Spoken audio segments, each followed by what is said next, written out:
Hello, Rhonda. How are you doing? I'm doing okay. I'm so happy. We are Finally. finally connecting. This Yeah. has been at least a year in the making, right? Yeah. You betcha. A year. I'm And sure. Yeah. yeah, my dad reached out to me at least a year ago and said, I really think you need to reach out to Rhonda Watt. And she's from good old Shaunavon, Saskatchewan. And she Yeah. has a story, a hard, beautiful journey that I think would be really good for your podcast. And so we have been in contact for a year, but just have not been able to connect until today. And it's Yep. finally happening. And before we could even get started, my brother and your son were up to their tricks and trying to just play Sabotage. yeah, they were just trying to be pains, weren't they? Yeah. So today we are going to be talking about the loss of your son, Erik. And I never imagined last year when we started talking that we would have this in common, this type of loss. Never in a I had million hoped years. we would never have this in common. Yeah, but we do. And now I think I have more compassion. No, I know I have more compassion. I have more For sure. compassion and Yeah. understanding, and I get every single thing that you post and talk about. And now I'm on the same mission as you, that we need to get these stories out there and we need to talk about it more. Agreed. So we are going to talk about Erik, and we're going to talk about things that you're doing now with your journey because of the loss of your son. So how about we start with Erik's story? Okay. Erik was 19, just living life, loving life, got into the pot very young, which we hit heads a lot. Went away to Saskatchewan for a little while, so couldn't do pot, so started experimenting with other stuff and found his mental health was deteriorating on the rigs. He was really struggling as he has family members that are transgendered, that are half Black, and being low man on the totem pole, he was hearing a lot of nonsense that really upset him. So we talked a lot about his mental health and how to deal with that, like go to the gym, do the things that you can release some of this stuff. Mm-hmm. But finally, he sent us a text and said, I quit. My mental health means more to me than this. I'm like, yeah, come on home. You can have the basement, figure it out. Mm-hmm. So 3 weeks before he passed away, moved in, moved back, hanging out with buddies, really sheepish, just really not in a good space. And then Halloween night, him and a buddy were hanging out, just gaming and handing out treats when we went to a Halloween meeting, came home all dressed up. And then I rushed to shower, get ready, because I had to be up at 5 a.m. Said my goodnights quickly, and the friend headed home, and my husband, Bill, who is Erik's stepfather, hung out with him, watched the ball game. About 10 o'clock, Erik just said, oh, I'm done. I'm heading downstairs. I'm ready for bed. Went to bed. Bill was up early in the morning, heard some noises from Erik's room, kind of knocked on the door, but wasn't sure what was going on. So came and woke me just before my alarm was going to go off. So I ran downstairs, opened the door, and he was struggling to breathe. He was lying on his bed, drenched in sweat, eyes rolled back, and just struggling. So I yelled 911, and as I was yelling in his ear, he stopped breathing, and I had to start CPR. I'm a nurse, so it kicked into gear, but never did I ever think I'd be doing it on my boy. It took the ambulance 20 minutes to get there. It was a storm. I had to show Bill how to do CPR because I couldn't keep up. I was getting pretty tired pretty quickly. They showed up, and actually 2 ambulances showed up, did a few things, and then we packed him up and headed into Wetaskiwin Hospital, where I used to worked in the ER. So we came running in. I ran into the room, and everybody just looked up and went, no, that's not your son. I'm like, you betcha it is. You guys work. Mm-hmm. And they worked hard. They were so good. They wanted to know his name so they could speak to him while they were trying to deal with things. The doctor showed up, kind of went round with everybody, looked at me and said, Mom, we've kind of done everything. I said, no, you haven't. Mm-hmm. No, Mm-hmm. you keep going. So they did, Mm-hmm. which in hindsight, I knew he was gone, but you know, I'm a mom. Mm-hmm. So 6:33, they pronounced him On November the at 1st. night. Yeah, November 1st. So now I know of it as 111. Those are the numbers that come to me all the time. Those are his numbers of the day he died. Mm. I was blessed to be in that room when he died. I was blessed that the people around me knew me well enough that they let me be in that room. We were in that room for hours. Normally that wouldn't happen. And I've talked to people about that there needs to be a room for those goodbyes. There needs to be a room. I took pictures of his tattoos. I cut some of his hair. I made phone calls from that room. Yeah, I did. I said my goodbyes. It was really, really, really hard when they said I had to leave. Because you never want to leave your ever. As I left, everybody, because it was all over the hospital by that point. So everybody was coming to hug me and hold me and tell me they're there for me. And as you know, Tiffany, you go out the door and life is going on. And you're just mad. How dare these people continue with their lives while I just lost the most precious thing in my world. So that was the day. It took 7 months to get any results of the autopsy. And sadly, I had to ask the doctor for an autopsy.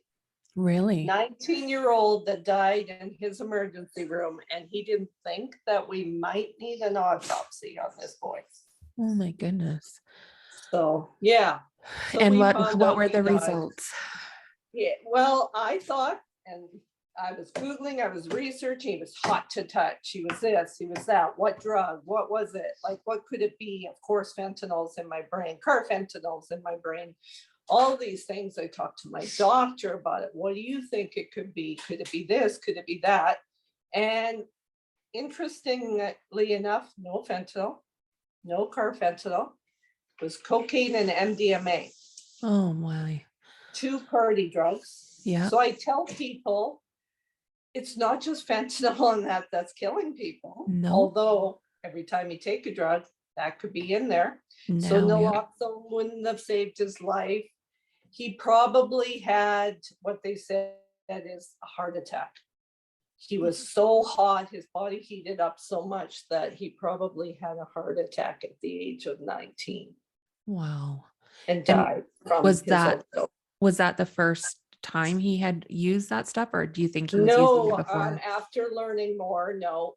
Cocaine was the drug of choice on the rigs. It releases from your body quickly. We had all his buddies come. We sat them down and just said, this is what he died of. And there was so many different reactions. One was anger. He was like, I told him not to do that shit. Don't do it. Yeah. Just because you're going there, don't follow them. Like, don't do these things. Then I said, which one of you's tried this? None of them admitted to cocaine. All of them admitted to MDMA. Really? That's what you do when you go to the party scene, when you go to the raves, when you go to the music festivals. That's what they do. So it was an eye opener for them.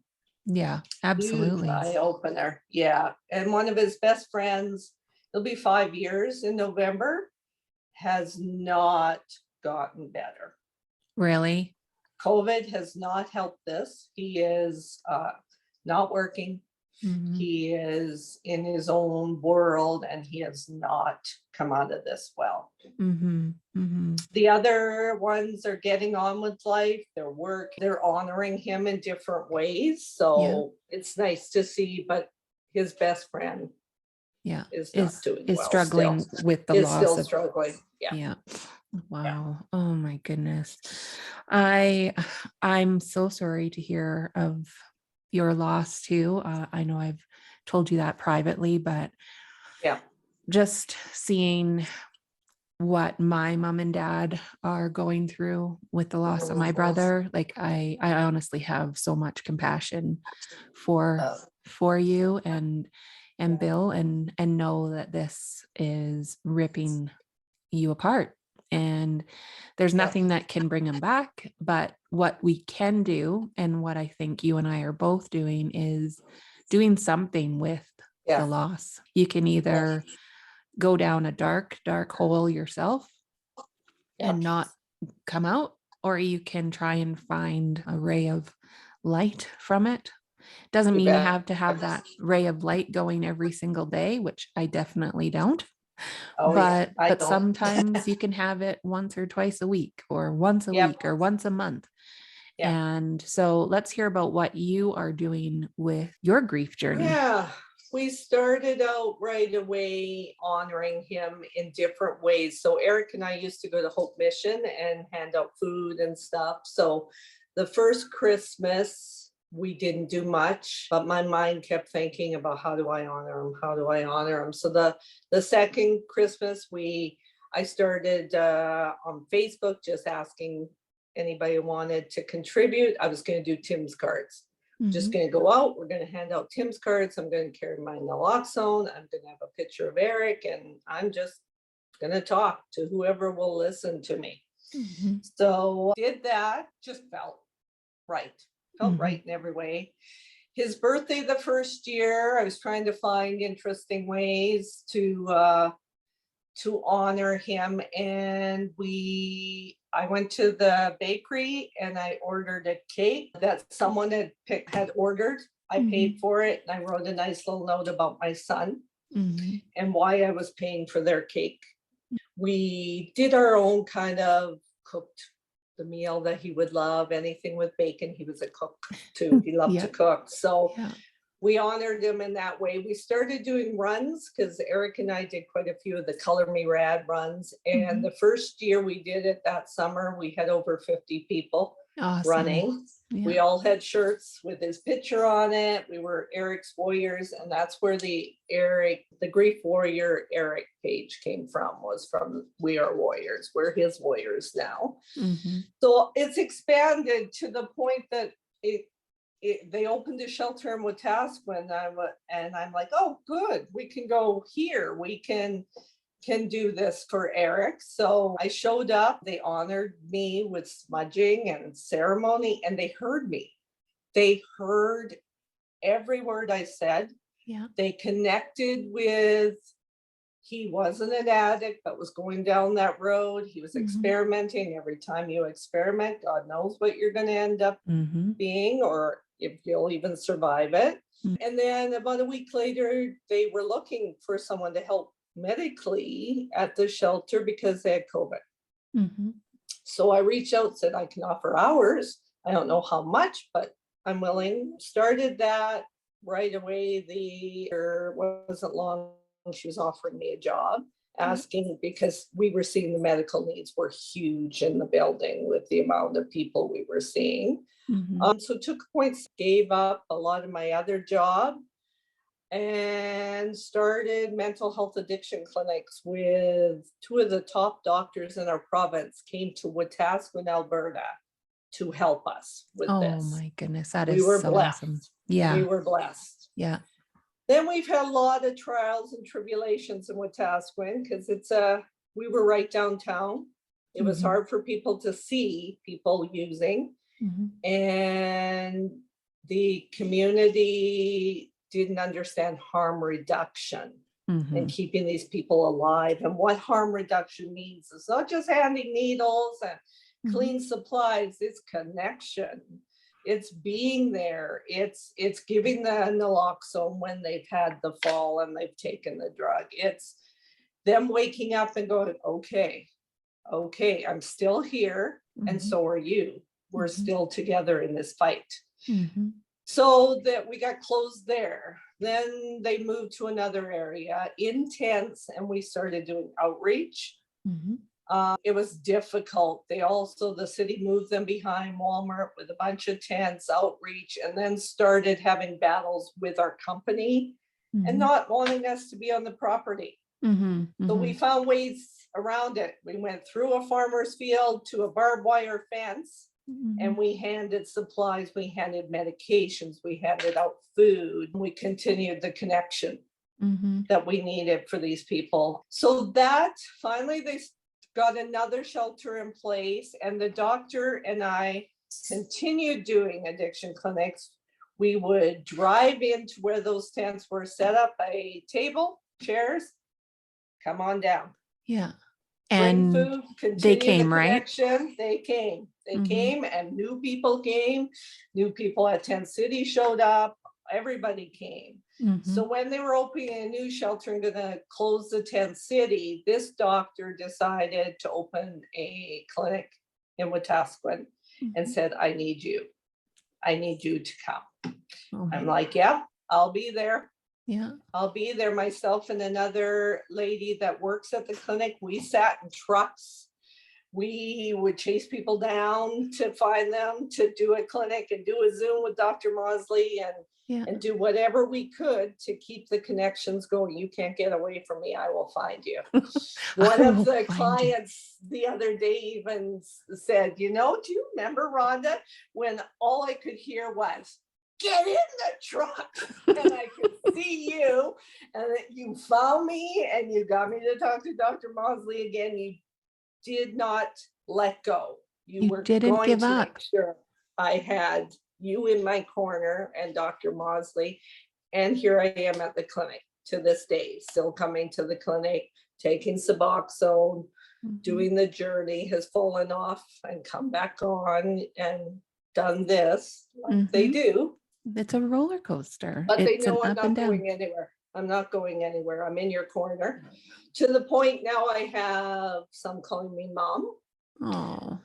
One young man who's Indigenous is calling me Cookum, Mhm. Yeah. which is an honor, It's huge honor, huge like honor. massive And honor. just knowing I'm not going anywhere, I'm here. I'm this white woman who lost her son, who's on the same journey as you. Mhm. I just want to help. Tell me how I can help. And if you come into our clinic room and you say, oh no, I used this week, I'm like, okay, so what can we do next? What's the Mhm. next step? What do you want us to help you with? Mhm. What will make this better? And what are they saying? They're saying so many things. I'm finding they're opening up more and more about the trauma. Mhm. My dog, of course. Yeah, opening up about the trauma, residential schools.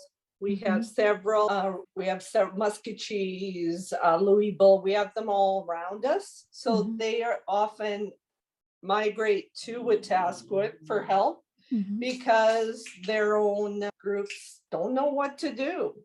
Mhm. A lot of them are dry reserves, so they Mhm. send them on their way. So yeah, so I'm finding they're starting to be more and more honest because they know I will say, really?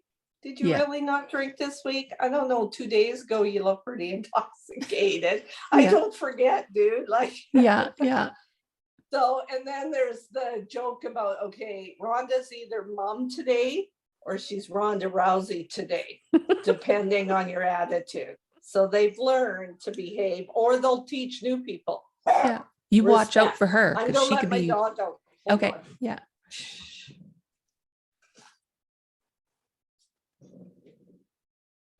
Yeah, he's determined. So yeah, so we've developed a lot of supports. We have a social worker. We have a mental health addiction counselor starting. I have another LPN that works with our medical team. We have family doctors. We have several addiction mental health doctors, all with really different ways they do things.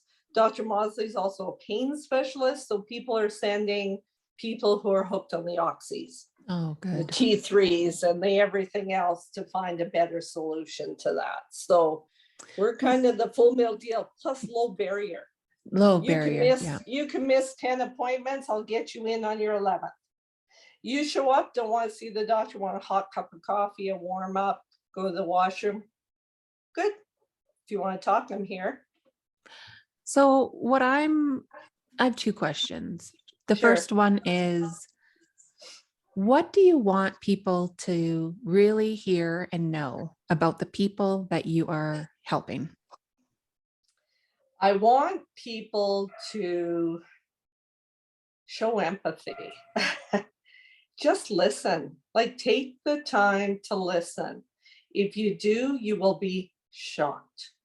I have heard the most horrific, difficult stories ever. And I'll often say, of course you drink.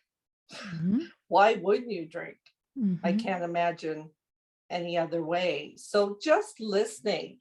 Empathy comes in many forms. Either you listen, you give some food out, you hand them a water, yeah, and you hand them money and they may use it to have a drink. But if they don't have a drink, they might have a seizure. So quit mhm, that in the back of your head that you're enabling them, because harm reduction is not enabling if we keep them alive. mhm. They need to be alive to get help. And it might not be today, it might not be next year, but it might be 2 years from now. Right. So that That's was going to be okay. my next question is enabling harm Yeah. reduction. Yeah, and everybody has a different form of what they call that enabling. So it depends on your own personal what that means to you. But the word's thrown around a lot. Mhm, And as a mother, did I enable by letting him come back home? Did I enable by knowing he was using, but not really dealing with that? No, mhm, I was just offering food, a nice bed to sleep in, and availability to me when he wanted to. mhm. If Connection. you if you don't connect, they'll never talk to you about it. Mhm. And I've learned to not beat myself up anymore. No. And He that took the is, pills. he did it. I didn't do it. Mhm, And his siblings need to learn that also, because one sibling is really struggling with it, because one sibling has dealt with addiction. mhm, And it's an ongoing struggle, and said, first off, should have been me, mom. I said, no, it shouldn't have. mhm, No, he made the choice. You have to understand, you gave him tools over tools over tools.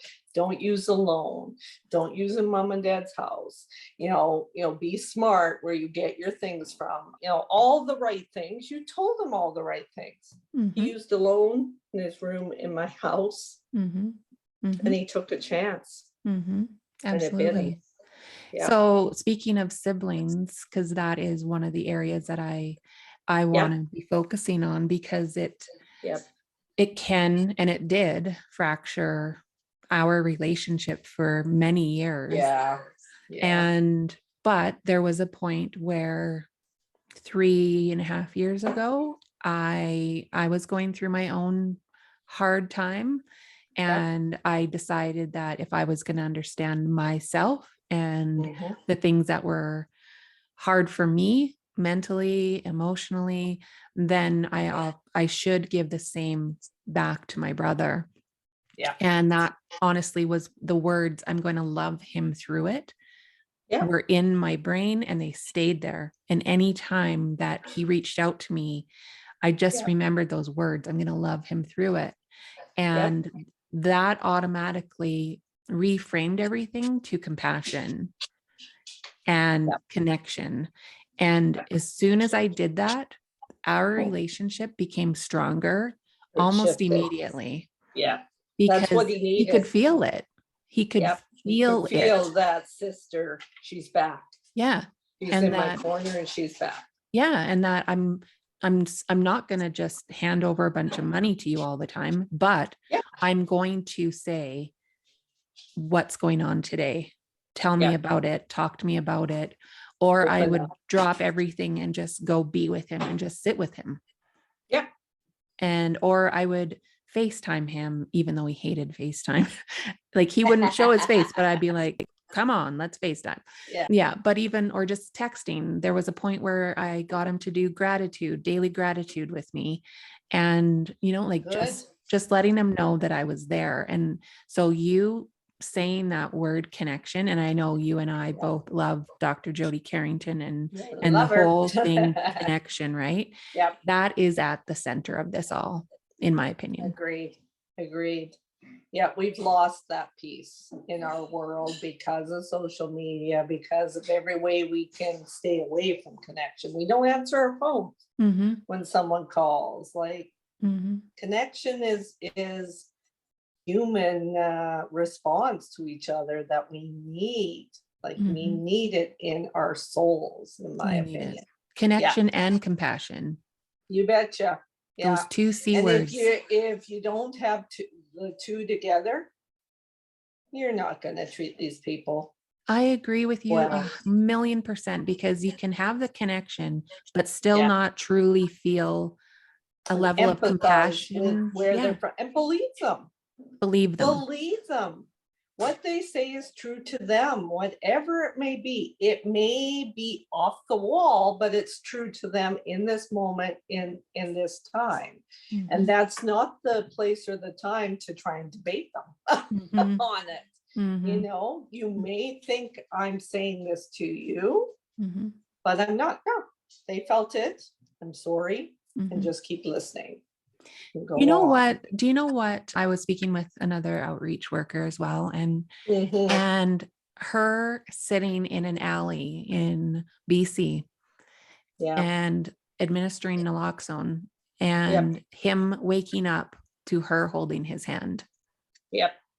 Like even that, where somebody wakes up and they see somebody holding their hand. The best connection in the world I had was sitting in the back of the vehicle during outreach with the clients, because I got to sit in the back. Someone else drove, another staff member was up front, but when I was on shift, I was in the back with them. I heard what they had to say. I was able to connect more. I learned so much more about them back there. And my very first naloxone at the hub, when we got there, I was worried because I thought, okay, the first time this happens, am I gonna think of Erik? Am I gonna fall apart? How's it gonna work?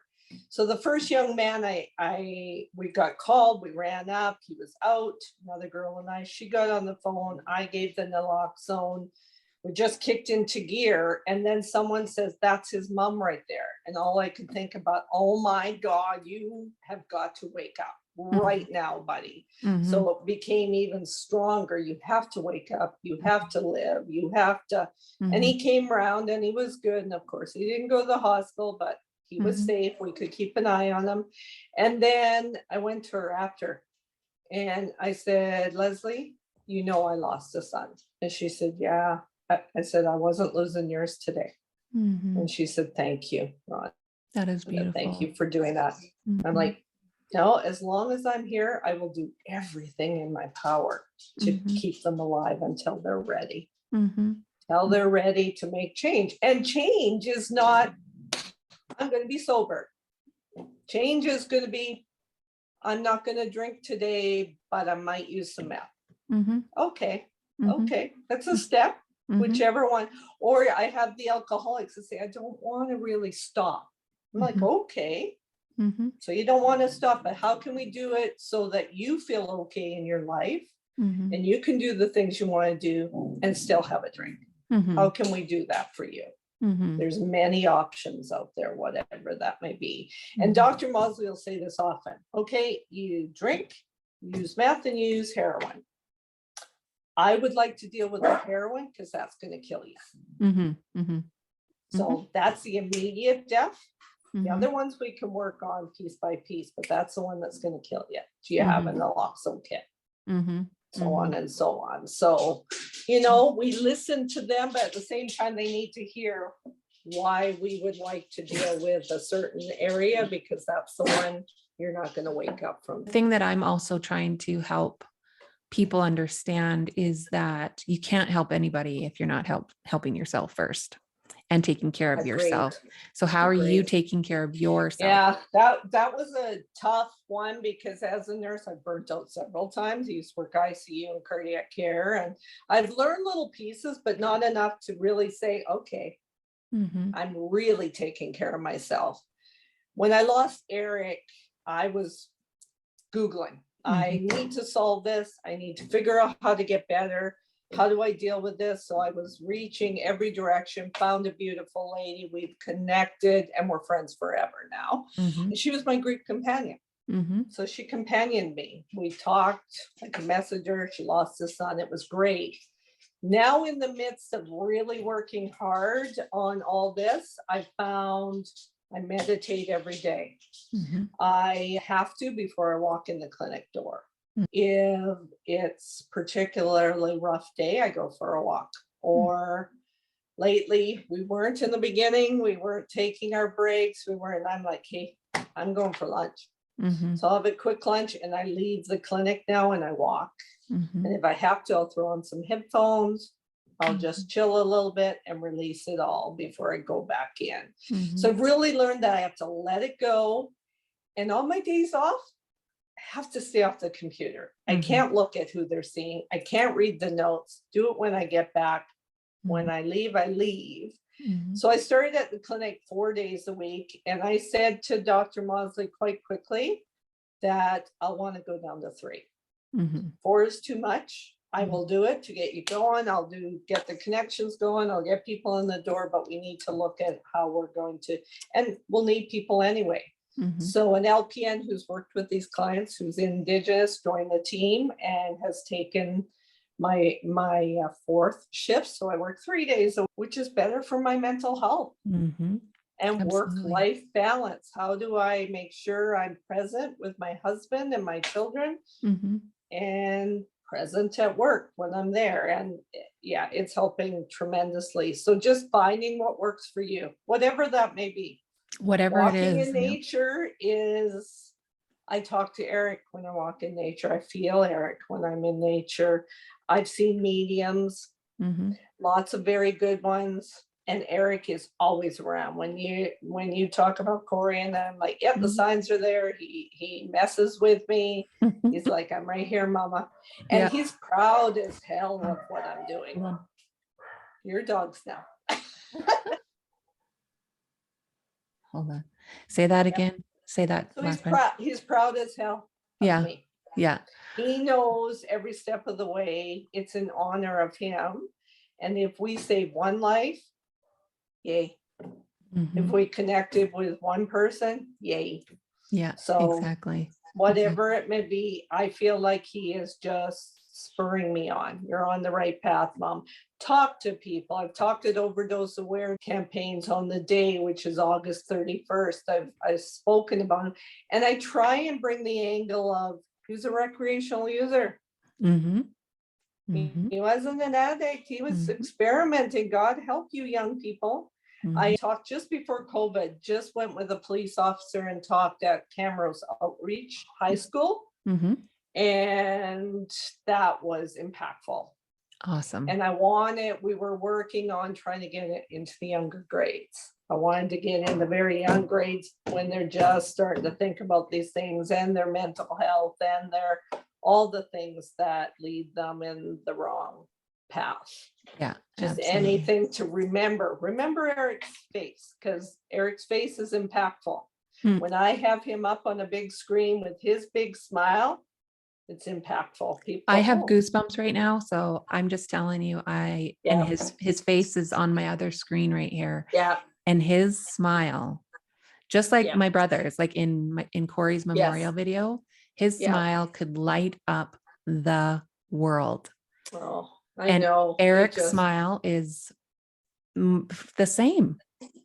The guys would always say, we'd go to a party, Erik go in first, and we'd come in and be like, well, forget it. We're dog meat. We're done. And he didn't even understand it. He's everybody's friend. He was the one that I go, where are you going? He's a teenager. It's like, oh, I got a text. So-and-so, she needs a ride. She's stranded at a party, blah, blah, blah. That's who he was. I'm Yeah. like, oh, Yeah. Yeah. He okay, was that good for kid. you. He was the guy that they could all reach out, and Yeah. he was the guy that sat with his best friend's sister when his best friend walked right by her because he knew something was wrong. And Mhm. she said that he would sit and just go, hey, what's wrong? What's Yeah. going on? Yeah. Yeah, Connection. he He was would listen. connecting. Yeah, he knew how to do it. Yeah. He He was knew right really from the good. get-go. Yeah. So tell me about Grief Warrior, your group. Well, I blog, so it's been really good for my grief journey. I found writing is a place where I can let it all go and just speak whatever comes to me. And it's funny, my husband always says, what are you doing? I'm like, oh, I think today I'm writing a blog. And then he'll come up an hour later and go, did you just post it? I'm like, yeah, it just comes, Mm-hmm. and it's Mhm. often on the paper. Mhm. So that started, I wanted to start blogging, and then I was putting out a lot of grief stuff on my personal page, and I thought, hey, people are probably getting tired of hearing all this grief stuff, so I just let them know I'm just putting it on another page. Just going to be his page. If you want to come check it out, Mhm. please do. If Mhm. it's too much, don't. That's Mhm. fine with me. And it's led me to some great connection. People reach out. People just need to talk about their loved ones, their children. I've met so many mamas who have lost loved ones Mm. and just need someone who understands. Mhm. And I'll say that, yeah, no one wants to be in this club. We didn't Mhm. ask to be in this club, but we're in the club. Mhm. So the only other person who's going to understand you is another mama. Mhm. And Another that group, mama that's lost a child. It's absolutely. the worst. It's And it doesn't need to the be worst. from drugs. It can just No, be. anything. Like Mhm. I have a lady who reached out, her son was murdered. Mhm. They never found his killer. To this day, still not. And what that must do to her, Mhm. Yeah. or suicide. Like, Mhm. and I Mhm. say, anybody who's lost someone by suicide or overdose, there's a stigma, Mhm. sadly. And this lady said to me, but I can't talk about it, Rhonda. I said, you have to talk You have to. about it. Yeah. Mhm. You have to, because we won't break this stigma if we Mhm. don't talk about our children. Mhm. And grief, as I've learned through my grief companion and all my years here, grief is with us, but mourning's outwards. Mourning is releasing it. Mourning helps us grow and soften and teach the world Mhm. about grief and about how we survive it. And I'll Mhm. say, you're going to have a grief burst, but you learn after a couple of them, you will survive the grief burst. Mhm. So just go with it. If it's a And full honor day, it. if it's an hour, if it's in the grocery store. Someone said to me, oh my God, I had to run out. I was crying. I said, just stand there and cry. Oh shit. Stand there I and was, cry, honey. what store was I in the other day? Last week I was having a tough week Yep. because I made that video Yeah. and the tears, honest to God, just wouldn't stop all week. Yep. And I was in a store and I was like, whatever. I was Yep. literally walking down the aisle with tears running down my face. I was going through drive-throughs like Tim Hortons with tears going down my face. I'm like grabbing my bagel and my coffee Yep. and like tears are like literally soaking my Yep. face. And they're looking at me like, oh my God. And I just said, thank you. And just kept going. And It's like, interesting the people that will stop and go, oh, are you okay?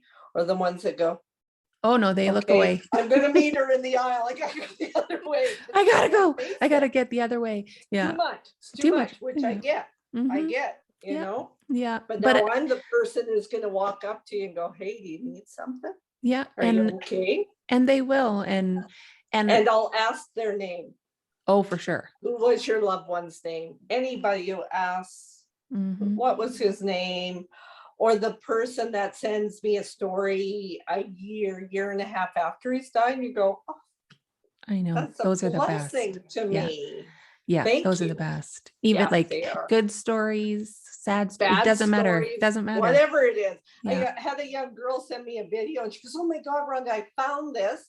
I'm not sure if you really want to hear it. I'm like, hell yeah, I want to hear it.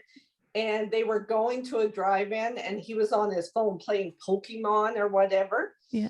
And she asked him, what are you doing? And he's like, playing Pokemon, bitch. And he laughs from ear to ear. And Yeah. and Yeah. it's his voice, it's his face, it's Yeah. him. You Like, can that's hear yeah. him in Yes, and that that's story. huge. Yeah. Yeah, that's huge. It keeps them alive for a little bit, it right? does. Yeah. It does. It gives me another, whew, there he Yeah. is again. There he is. Where can people reach you, Rhonda?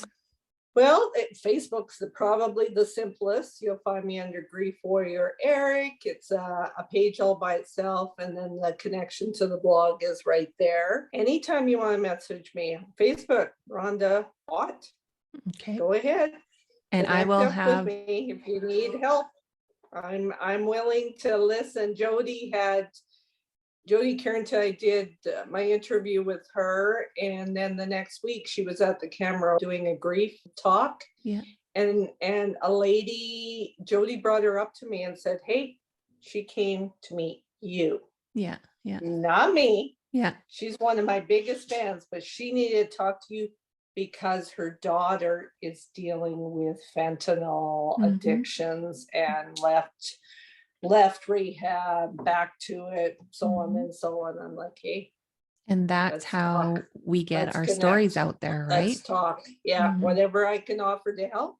Plus, I'm in a clinic. Exactly. We can do it virtually from wherever your child is. If they're willing to just look at me on the screen, let's chat. Let's chat. Let's Sometimes chat. that's all it takes is just one person. I always to talk say to. every person that walks in that door, that was the hardest step you'll ever make. Just going through the door. Walking in the door. Absolutely. Yeah. Good on you. Good on you. Yeah. So I end every interview with something I am grateful for. And I am grateful for my dad sending me in your direction a year ago, because like I said at the beginning, I never imagined that I would be in the same situation as you. I remember when you sent me the message through Facebook, and I was like, oh no, another family, a family I know. I know. So I'm just grateful for you. I'm grateful for this conversation. I'm grateful for what you're doing, and that you're taking your grief and Erik's memory and doing something for other people, and remembering that these are real people. They are real people. Yeah. Every day you got to remember, and the stats are going up and up, and it's getting scary out there. Oh, I'm on Instagram too. I'm Bill's Chick. Bill's So Chick. Find me that way. But yeah, the stats are scary. So Mom Stop the Harm, if you've ever lost someone to overdose, they have a siblings group. They have Healing Hearts just for anyone who's lost someone. They do a lot of advocacy work, which I'm a part of. So if that's something that might help, look, all across Canada. We're all across Canada now. So you can find something in your area, hopefully help you out a little with it. For sure. But reach out. Reach out. What are you grateful for today, Rhonda? I'm grateful that we met too. Yeah. I'm grateful. It's interesting because I remember Corey I was young, and I remember him and being, it's hard to say, but I knew something was off as a young guy. Yeah, something. And to bring us back around, because I know your dad, he's played in the bands. Always knew him to reconnect and just be a part of your journey as you're doing what you need to do now for the siblings. Like we can be a force. Moms, siblings, everybody going the same direction and connecting and empathizing and listening. We can all make this world a better place. Absolutely. And that's what we are doing and going to do more of. You bet. I agree. I am so grateful again for your time, and I can't wait for people to hear this interview and learn more about what you're doing and what other people can do Yes, in the it's face of their easy. grief, right? Yep. It's just love your loved ones and honor them, whatever way is important to you and them, whatever that may be. It's different for everybody. And don't say, oh my God, she got through her grief so quickly. I'm not through my grief. Mm-mm. There are days I don't get up. There are days I'm like, hell no, Mhm. go away from me, everybody. So don't think that if someone looks like they're doing better, you're not seeing the whole picture. So Mhm. just Yeah. don't compare yourself and just be gentle Be gentle. and take care of yourself, whatever that Exactly. may be for you. Yeah, That in my opinion is number one. Take care of yourself it is. first. You bet. Then you So- can help whoever you want to help in whatever way. So Mhm. you can't be good for your children if you're just a mess constantly. Mhm. You know, you have to cry. Let them see you cry. Let Mhm. them see you mourn and struggle. But make sure that when they need you, that you're available, that you can Exactly. try and go, oh, okay, let's listen. What do you Exactly. need from me right now? What can I help you with right now? And if you can't do it right now, say, I'll do it tomorrow. Mhm. Tomorrow I can do it. So Yeah. Just be there yeah, for them. you bet.